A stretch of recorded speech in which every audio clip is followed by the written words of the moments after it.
Okay, friends, once again, welcome back and very good afternoon to everybody. I hope you all are safe, your family member, your relative, your parents, your friends all are safe, and you are enjoying this new era, this new way of learning. Friends, we are discussing interesting topic work energy and power, particularly for the JEE and NEET. I hope you also solving the questions correspond to the NEET that is I already had provided with the chapter simultaneously.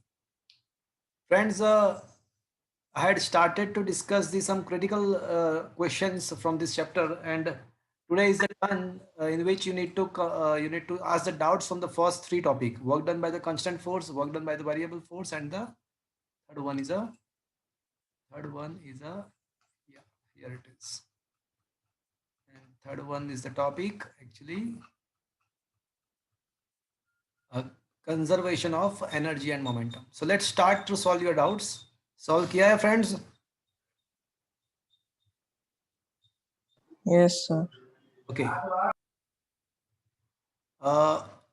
दो चीज कर सकते हैं, या तो मैं आपके doubt solve कराऊं या फिर क्रिटिकल क्वेश्चंस जो बाकी है वो मैं कंप्लीट करूं। बोलो क्या करना है?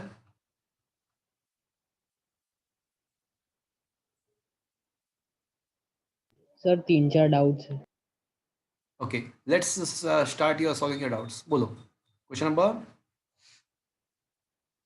Sir work done by variable force. अच्छा, work done by the constant force में किसी को कुछ पूछना है? 31. Okay, question number 31 from the work done by the constant force. Let's see. देखो 31 में क्या पूछा गया है?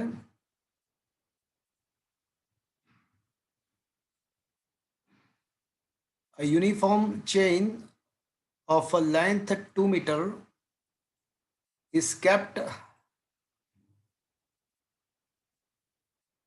in the table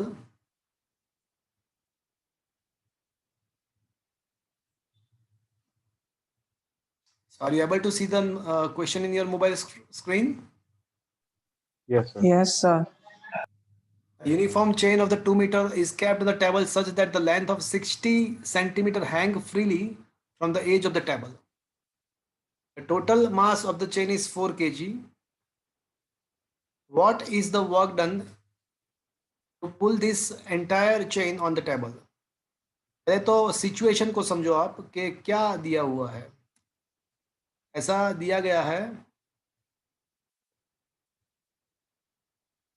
कि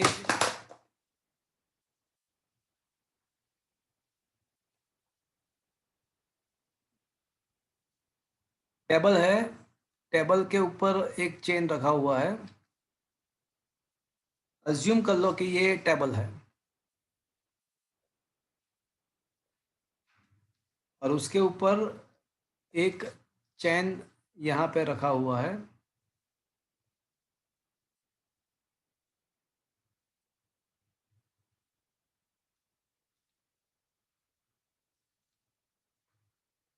तो चेन का 60 सेंटीमीटर जो 2 मीटर का टेबल है उसमें से 60 सेंटीमीटर जो है ना इट इज हैंगिंग। तो बाकी का जो 142 मीटर का मतलब क्या होता है भैया? 200 सेंटीमीटर। तो उसमें से 60 सेंटीमीटर जो है ना वो हैंगिंग है और बाकी का ऊपर की साइड है।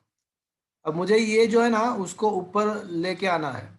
तो आपको पता होगा कि अगर कोई भी ऑब्जेक्ट का मास m है तो उसका वेट होगा माजी। तो कोई भी ऑब्जेक्ट को आपको होल्ड करना है, उसको पकड़ना है, तो how much force you required? उसको कितना फोर्स देना पड़ेगा आपको? mg जितना। mg. उसके वेट जितना फोर्स तो आपको देना ही पड़ेगा। देखो अब जो वर्क डन है ना that is your force into the displacement. अब फोर्स तो आपको कितना लगाना है? तो ये जो हैंगिंग पार्ट है ना उसका आपको मास निकालना है, हैंगिंग पार्ट का, बिकॉज उसी को आपको ऊपर लाना है। जो ऑलरेडी जो पार्ट टेबल के ऊपर है उसको तो आपको ऊपर लाने की जरूरत नहीं है, वो तो वहां पे ही है। बट जो हैंगिंग पार्ट है उसको आपको ऊपर लेके आना है। तो उसका जो मास होगा उसको मान लो कि उसका जो मास है वो m है। तो how much force you required to apply? Mg. And how much displacement is going to be takes place? कोई मुझे बताएगा डिस्प्लेसमेंट मुझे कितना लेना चाहिए? 60। No, wrong. थोड़ा और सोचो। 60 का mid point. Exactly, you have to consider the mid point of it. Why? Because ये जो चेन है ना, वो चेन का जो पोजीशन है वो अलग अलग है, 0 से लेके 60 तक सब जगह पे है. तो हमको ऐसा मान के चलना चाहिए कि पूरा जो चेन है ना, उसका जो मास है, उसका सेंटर ऑफ मास जो है वो उसके एग्जैक्टली मिडल में है. तो पूरा उसका मास यहाँ पे सिचुएटेड है, ऐसा मान के आपको चलना है. तो मतलब ये जो पूरा हैंगिंग पार्ट है उसका रिजल्टेंट मास उसका यहाँ पे है, ऐसा मान के चलो. तो इंटू क्या करना पड़ेगा आपको, 30 सेंटीमीटर मतलब 0.3 मीटर. चलो ये आपका समझ में आया फ्रेंड्स? ये 30 क्यों लिखा, 0.3 सेंटीमीटर 0.3 मीटर क्यों लिखा? Yes sir. अब मुझे क्या करना है, मुझे मास फाइंड करना पड़ेगा, किसका? हैंगिंग पार्ट का. तो ऐसा हम कह सकते हैं कि अगर 200 सेंटीमीटर पूरे चेन का लेंथ है तो उसका कितना मास है? 4 kg. 4 kg. तो फिर ये 60 सेंटीमीटर जो हैंगिंग है उसका मास कितना होगा? 1.2 kg. तो ये हो जाएगा 4 इंटू 60 डिवाइड बाई 200. तो ये आपका हो जाएगा 2 2 ज़ा 4, 12 डिवाइड बाई 10 मतलब 1.2 kg जो है ना वो हैंग कर रहा है. बस now just put the value, m के बदले 1.2, g का हम ले लेंगे 10 ले लेंगे for the simplicity into 0.3. So 0.3 into 10 मतलब 3 हो जाएगा. 1.2 इंटू 3 मतलब 3.6 joule. So this much work is required to be done to pull this entire hanging part of the chain. Is that clear, friends? Yes sir. चलो और बताओ.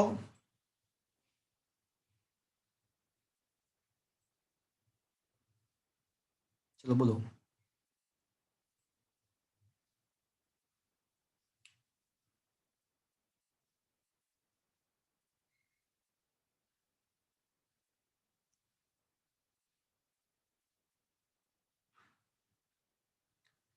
बोलो, doubt बोलो. चलो कांस्टेंट फोर्स में कोई डाउट है? चलो वेरिएबल में. Sir second number. वेरिएबल का second. Okay, yes sir. Good. चलो भैया मुझे ये बताओ कि आप बालकनी में खड़े हो और पानी का बकेट आपके हाथ में है. तो बालकनी में आप खड़े हो एंड पानी का बकेट आपके हाथ में है, तो आप ग्रेजुअली वो पानी का जो बकेट है उसको नीचे आप ले जा रहे हो. तो मुझे सोच के बताना कि आप कौन से डायरेक्शन में फोर्स लगा रहे हो. एक्चुअली पानी का जो बकेट है वो भरा हुआ है और आपको बालकनी से वो नीचे के साइड आपको वहां पे नीचे उसको खींचना है. अपवर्ड. तो आप कौन से डायरेक्शन में फोर्स लगाओगे, अपवर्ड डायरेक्शन में या डाउनवर्ड डायरेक्शन में? अपवर्ड. अपवर्ड डायरेक्शन में भैया. बिकॉज क्या होता है कि अगर आपने अपवर्ड डायरेक्शन में फोर्स नहीं लगाया होता तो फिर क्या होता, सोचो. तो फिर तो बिकॉज ऑफ द ग्रेविटी वो पूरा बकेट फटाफट ग्रेविटेशनल फोर्स के द्वारा नीचे चला जाता. तो मतलब पब्लिक को ऐसा लगता है कि आप नीचे की तरफ एक्चुअली फोर्स लगा रहे हो, भले ही आपका बकेट नीचे जा रहा है, बट आप जो फोर्स एक्चुअली लगा रहे हो कौन सा डायरेक्शन लगा रहे हो? अपवर्ड. आप उसको एक्चुअली रोकने का ट्राई करोगे, आप उसको नीचे डालने का ट्राई नहीं करोगे. आपका जो हाथ है ना वो उसको रोकने का ट्राई करेगा. मैं क्या बोल रहा हूँ, समझ में आ रहा है आपको? Yes sir. तो ये आपका बकेट है. चलो मान लो कि ये जो है ना ये आपका बकेट है, ये रहा. तो उसके ऊपर एक फोर्स तो लगेगा ही लगेगा. कौन सा वाला फोर्स लगेगा ही लगेगा? mg. उसका वेट तो लगेगा ही लगेगा. और एक दूसरा फोर्स कौन देगा? आप दोगे. और कौन से डायरेक्शन में दोगे? Upward. अपवर्ड डायरेक्शन में दोगे. ये आपने दिया. So it is a force given by the person. Okay. और क्या दिया हुआ है कि it is going in the downward direction with g/4 acceleration. वो तो जा रहा है तो g/4 एक्सेलरेशन से नीचे ही, मतलब उसका एक्सेलरेशन तो नीचे की साइड ही है. अब मुझे बताओ रिजल्टेंट फोर्स इक्वल्स टू मा, वो तो आपको पता ही पता है. ऑलवेज देखो दो ही चीज हो सकती है, या तो कोई ऑब्जेक्ट इक्विलिब्रियम में है या फिर नहीं है. अगर कोई ऑब्जेक्ट इक्विलिब्रियम में है, मतलब इक्विलिब्रियम में है, ऐसा कब बोल सकते हैं? जब वो एट द रेस्ट हो या फिर कांस्टेंट वेलोसिटी के साथ मूव हो रहा है. अगर कोई ऑब्जेक्ट एट द रेस्ट या है या फिर कांस्टेंट वेलोसिटी के साथ मूव हो रहा है तो हम ऐसा कह सकते हैं कि वो इक्विलिब्रियम में है. बट अगर वो एक्सेलरेटेड मोशन में है तो वो इक्विलिब्रियम में नहीं है। तो when the object is in the equilibrium, हम ऐसा कह सकते हैं कि रिजल्टेंट फोर्स 0 होता है। बट अगर वो इक्विलिब्रियम में नहीं है तो आपको रिजल्टेंट फोर्स फाइंड करके उसको माँ के साथ कंपेयर करना है। तो चलो मुझे बताओ रिजल्टेंट फोर्स मुझे क्या लिखना चाहिए यहाँ पे? दो ही फोर्स लग रहे हैं, एक नीचे एक ऊपर, तो रिजल्टेंट फोर्स क्या होगा? Maji minus FP माजी minus applied force is equal FP is equals equal to Ma. तो माँ के बदले G/4 लिखेंगे। चलो ये समझ में आया friends? Yes, sir. How much force you had applied, आपने कितना अप्लाई किया? तो माजी माइनस माजी/4, so it will be a 3/4 mg. चलो यहाँ तक समझ में आया भैया? अब क्वेश्चन क्या है?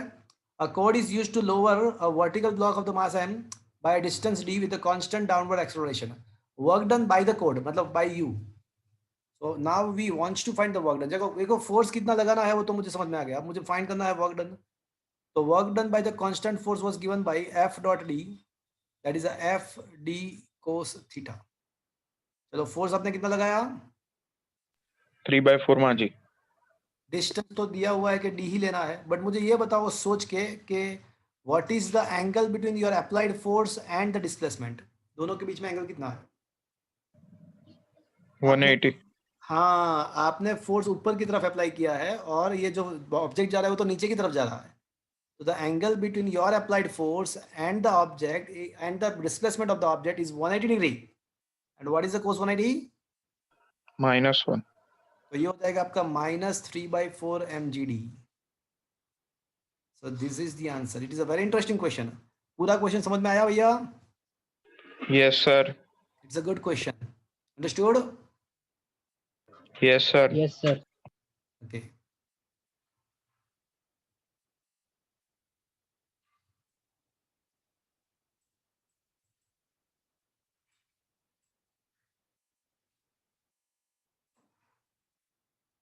ओके चलो और बताओ। Work done by the Sir very 25. Question number 35। Sir 25. 25 okay. 23. 23 okay. ये रहा 23. 23 लिए था ना, यही बात, यदि यही बोल रहे हो ना आप? This one. Yes, sir.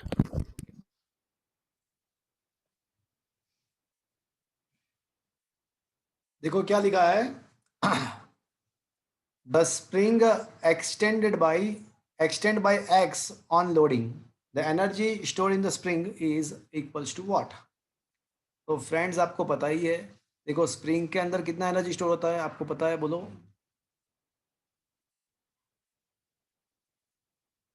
Elastic potential energy of a spring, बोलो भैया कितना होता है? हाफ के एक्स स्क्वायर। हाफ के एक्स। अब मैं ना एक काम करता हूँ, मैं के से मल्टीप्लाई करता हूँ, इक्वेशन को के से डिवाइड करता हूँ। तो के स्क्वायर एक्स स्क्वायर का एक बाई के, क्या है? मैं ऐसा लिख सकता हूँ। Yes, sir. Now as you know restoring force and that is a tension here. याद है आपको restoring force equals to minus K X होता है। So magnitude wise it is a K X. Is that clear friends? Yes, sir. तो चलो ना minus K x ही लिखे, तो t square is equals to मुझे क्या लिखना चाहिए? T square x square. तो ये के स्क्वायर एक्स स्क्वायर के बदले में क्या लिख सकता हूँ यहाँ पे इक्वेशन के अंदर? T square. So t square by 2k should be the answer. And is it the Yes, sir. option A is the correct choice? T square by 2k. Is it understood, friend? यहाँ Yes, sir. Square है actually, Yes, sir. यहाँ पे square है। Okay आया बात समझ में? Yes, sir. चलो नेक्स्ट क्वेश्चन, बोलो doubt. 25. 25 okay. It is a very interesting question, बहुत ही इंटरेस्टिंग क्वेश्चन है। Let's solve.